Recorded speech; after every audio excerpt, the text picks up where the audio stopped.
Good morning and welcome back from under the much needed shade of our grapevine sanctuary.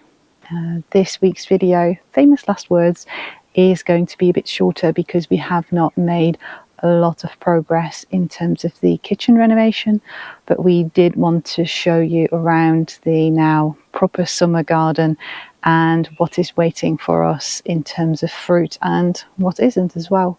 So yeah, let's get going. Let's start with the grapes, or at least our main location for grapes. We have not done anything about them. We just wanted to see and wait what happened. And as you can see, we have got quite a lot of grapes, and this is without any watering, any special treatment. We just wanted to see what would happen. And yeah, they're not quite ripe yet, obviously. We have got a bit of a while to go until we can sample them. We don't know whether we are going to be able to make any wine out of them because we don't have the proper setup yet. But who knows, we might be able to experiment at least a bit. But yeah, we're quite surprised with how many grapes there are, really. We didn't expect that at all from how neglected the vines have been. We've not trimmed them back, which generally is good practice to make sure that everything can start from scratch again. But yeah, excited to see how many will turn out to be usable, and we've already got some takers as well for if we do not want or cannot process them all, because we've actually made some new friends here who will be able to make use of them, or at least have got a better setup for them. Next up is our massive fig tree. We already knew it was massive and we saw a lot of figs growing. It is in the perfect location in terms of water provisioning. It's being fed by water coming from two directions, so that probably explains why it's been allowed to grow this big to begin with. We also learned this year that fig trees, or at least some fig trees, have got two crops a year. First one grows from the new growth, and then the second crop, the main crop, grows from existing branches that are already there. And where we thought we would already have our hands full, quite literally, from that first crop, as soon as the little figs started appearing for the main crop, which is going to be ready in probably October, November, I wouldn't say we're panicking, but we will have a lot of figs and we will be handing them out to whoever wants or needs them.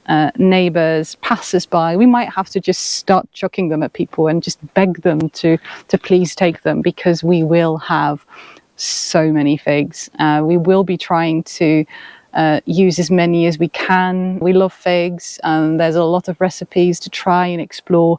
But yeah, I think even if you love figs, this amount is going to be a bit of overkill. So excited to see how many we'll end up with. But when we did the viewing back in 2023, we did taste a few because we were just at the season where they were ripe, and they were absolutely gorgeous.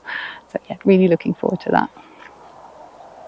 Quite a few videos ago, when this tree was still very much getting to the blossom phase, I said that I thought it might be quinces, or someone else told us that it might be quinces, and I thought it would be something else completely.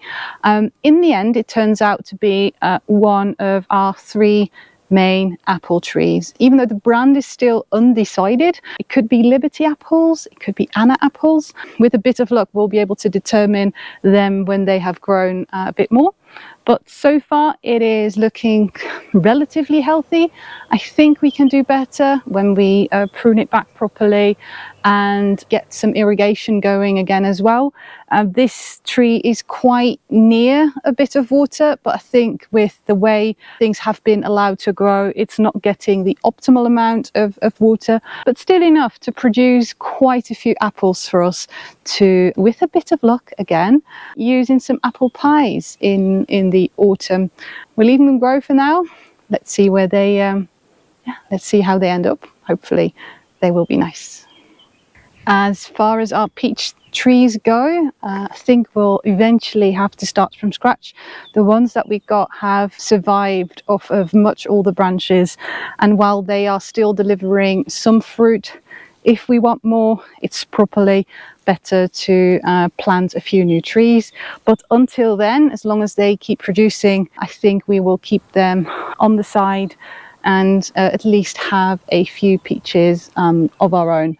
And this is the tree that we cut off that had the massive ant infestation, but it looks like that was mostly kept to the old deader trunk, and the actual tree itself is doing rather well, and they only escaped onto the branches when we started cutting up their home, which, to be fair, I probably would have done the same in their position.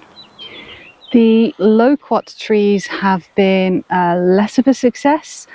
A lot of them have been affected by some mold, probably because they have not been trimmed down properly, and with the very long and wet spring season that we've had, they haven't had the time to breathe. We did see a lot of loquat trees or nespereiras in the neighborhood that looked exactly like us, with moldy fruits that would not be edible. I think the tree behind me is the one that has been least affected, so if there's one that we are going to save, it is going to be that one.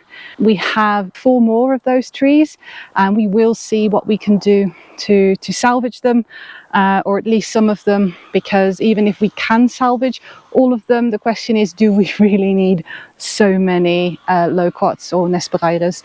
So yeah, let's see what we end up with there. But I think in terms of getting more healthy fruit quicker, this tree at the edge of our land will probably be our best bet, at least for now. As expected, we will not have much of a olive season this year. With all the die-hard trimming that we've done, we have probably forfeited our olive harvest for this year, which is not a bad thing, because like with all the other things, we don't have the time and space to process and preserve and save everything yet. But it would be nice if we can experiment a bit with the few olives that we have seen growing on the trees that are alongside the road that we've left alone. I think we've got the most olives at the moment, and on some of the trees we've got some spotted here and there, so we'll try to harvest those. But yeah, we're not counting on litres and litres of olive oil just yet this year. In an interesting development, we also have got a lot of grapevines in our olive grove, and I found out that about a few weeks ago when I was trying to trim around the trees, which I thought were going to be brambles. We could see them from the house, it was very green, and they were in locations that we had previously found some brambles. So I went all equipped and geared up to remove some brambles, or at least cut them down again. And I found out that they were in fact grapevines. In the meantime, our neighbour has mowed our entire olive grove, but she has kept the lines where the grapevines are untouched, so you can clearly see them now. And when we have a bit of time, we will see if we can salvage those and start some new port systems for those, and see if we can get a few extra grapes. If not, we might have to just dig them out, but yeah, we can at least try. Would be rude not to.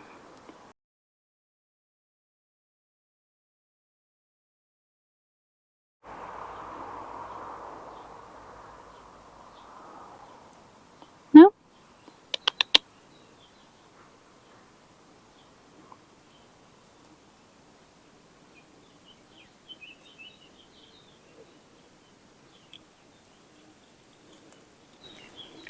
Our pomegranate tree has done most of its blossoming. There's just a few flowers left, and hopefully in the autumn we'll actually see some fruits.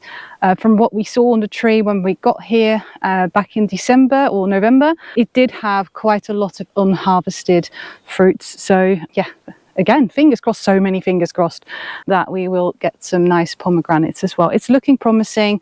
It's looking rather healthy. Just like some of the other trees, it's in a really good position water-wise, because this is alongside the main water canal that is still taking a lot of water, and there will be enough in the ground to seep through into the tree. So I think that's why it looks so healthy as well. Now in front of our two other apple trees, still no idea what variety those are, but we'll report back to you when we know. All we do know is that there is quite a bit of fruit on there, so some cider and obviously eating fresh apples, not everything is about alcohol, are in our future, and hopefully they taste as nice as the tree makes them look at the moment.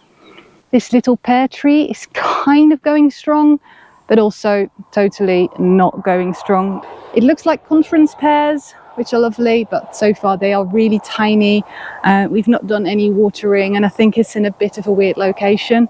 Like with the other trees, this is one that has sprouted from an old tree that probably once was a lot better and a lot more fruit bearing than it is at the moment. Like with the other trees, we will probably keep this one around and then plant some new trees, plant a new pear tree, see if we can keep this one around as long as it's bearing fruit, and then slowly switch to the new one if and when that starts bearing fruit as well.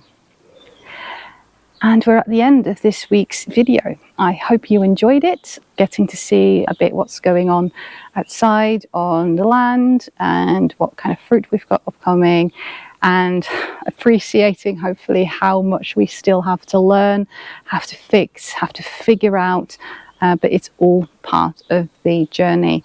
The idea is to properly carry on with the renovation from next week on. We are making a short trip to the Netherlands this weekend, so there's not much work going on, unfortunately, on the kitchen, but we will have to carry on rather quickly if we are to ever have got a kitchen and an oven back again, preferably before Christmas. We are ordering more supplies so that we can carry on, so that's one of the tasks that we have to complete today and tomorrow as well. And yeah, until then, thanks again for watching, and we see you in the next one, hopefully.